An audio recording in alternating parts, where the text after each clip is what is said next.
السلام علیکم ورحمۃ اللہ وبرکاتہ۔ نحمدہ ونصلی علی رسولہ الکریم، اما بعد، فاعوذ باللہ من الشیطان الرجیم، بسم اللہ الرحمن الرحیم۔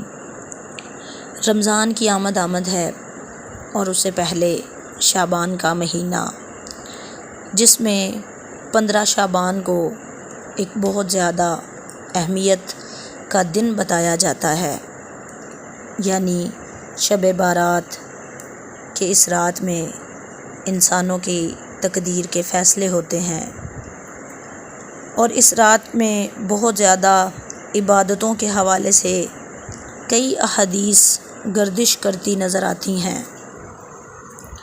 اب دیکھتے ہیں کہ جو احادیث ہم نے سنی، ہم نے سوشل میڈیا پر دیکھیں، کیا ان میں سے کسی حدیث کی کوئی اصل ہے یا نہیں، اور اگر اس رات کی کوئی ویلیو ہے تو نبی کریم صلی اللہ علیہ وآلہ وسلم سے کس قدر ثابت ہے۔ ایک موضوع روایت میں آتا ہے کہ آپ صلی اللہ علیہ وآلہ وسلم نے فرمایا، جو شخص 15ویں شعبان میں 100 رکعتیں پڑھتا ہے تو اللہ تعالیٰ اس شخص کی طرف 100 فرشتے بھیجتا ہے جو اسے جنت کی خوشخبری دیتے ہیں، اور کچھ اسے آگ کے عذاب سے پناہ کی خوشخبری دیتے ہیں، اور کچھ اسے دنیا کی بلاؤں سے محفوظ رکھتے ہیں، اور باقی اسے شیطان کے دھوکے سے دور رکھتے ہیں۔ یہ حدیث ایک بالکل من گھڑت حدیث ہے۔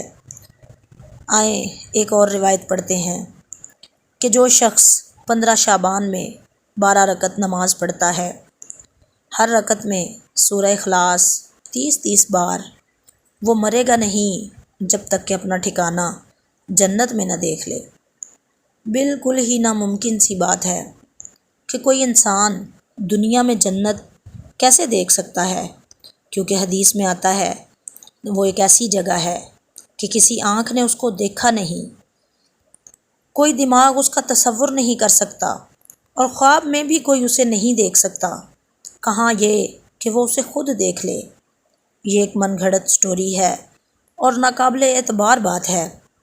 اور پھر اس حدیث کے حوالے سے کہا جاتا ہے کہ اس کی سفارش گھر کے 10 دوزخیوں کے بارے میں بھی قبول کی جائے گی، یعنی اس رات میں جو 12 رکعت نماز پڑھتا ہے، اس کی سفارش اس کے گھر میں سے 10 دوزخیوں کے بارے میں بھی قبول کی جائے گی۔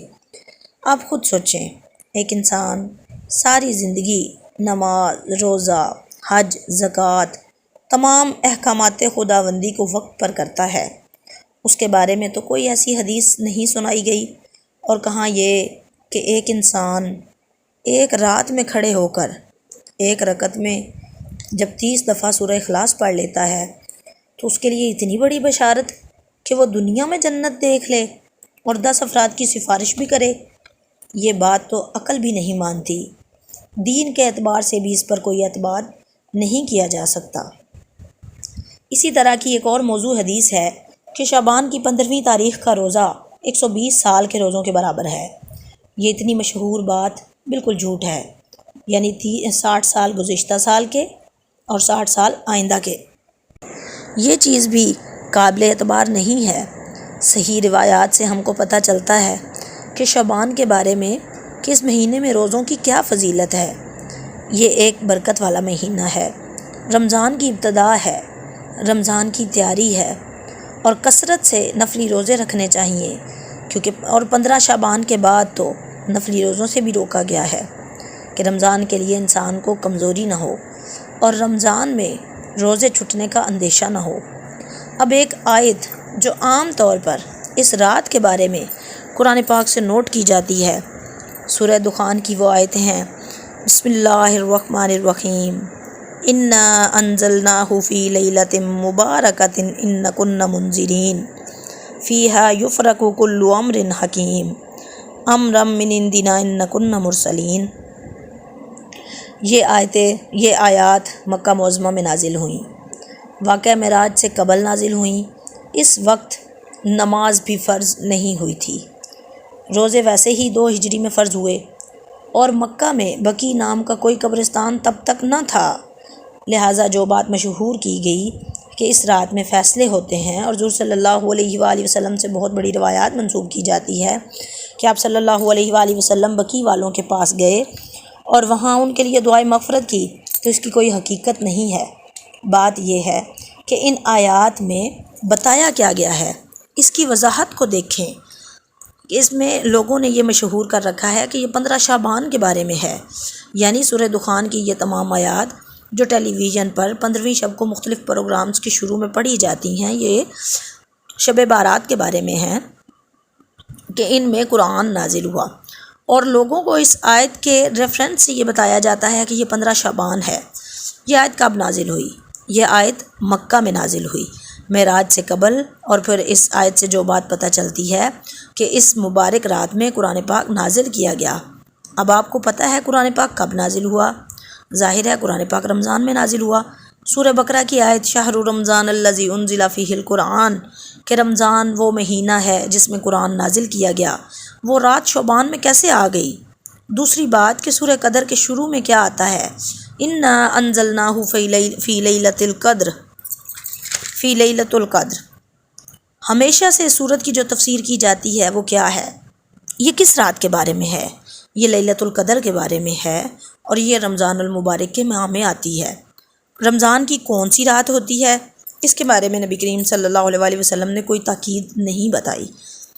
آخری عشرے کی راتوں میں ہے، اس کی تفصیل ہمیں کہاں سے پتہ چلتی ہے؟ ایک حدیث میں روایت ہے کہ آپ صلی اللہ علیہ وآلہ وسلم گھر سے باہر تشریف لے کر گئے، دیکھا کہ 2 شخص باہم جھگڑ رہے تھے۔ آپ نے ان کی اصلاح فرمائی، پھر فرمایا کہ میں تمہیں ایک صبر کی، ایک خیر کی بات بتلانے نکلا تھا، مگر تم جھگڑ رہے تھے، اس لیے میں یہ بتانا بھول گیا۔ مجھے صرف اتنا یاد ہے کہ وہ بات یہ تھی کہ وہ رات کب ہے، یعنی رمضان کے آخری عشرے کی راتوں میں سے وہ رات کب ہے، لیکن میں تمہارے جھگڑے کی وجہ سے یہ بھول گیا ہوں۔ بس اب اتنا یاد ہے کہ وہ رات رمضان المبارک کے آخری عشرے میں ہے، اور 5 راتوں میں سے کسی ایک رات میں سے تھی۔ اب تم اس کو 21ویں، 23ویں، 25ویں، 27ویں اور 29ویں کی راتوں میں تلاش کرو۔ یہ بخاری شریف کی حدیث ہے۔ آپ صلی اللہ علیہ وآلہ وسلم اس رات کو پانے کے لیے رمضان کے آخری عشرے کا اعتکاف بھی فرماتے تھے، اور یہ بھی بخاری کی روایت ہے۔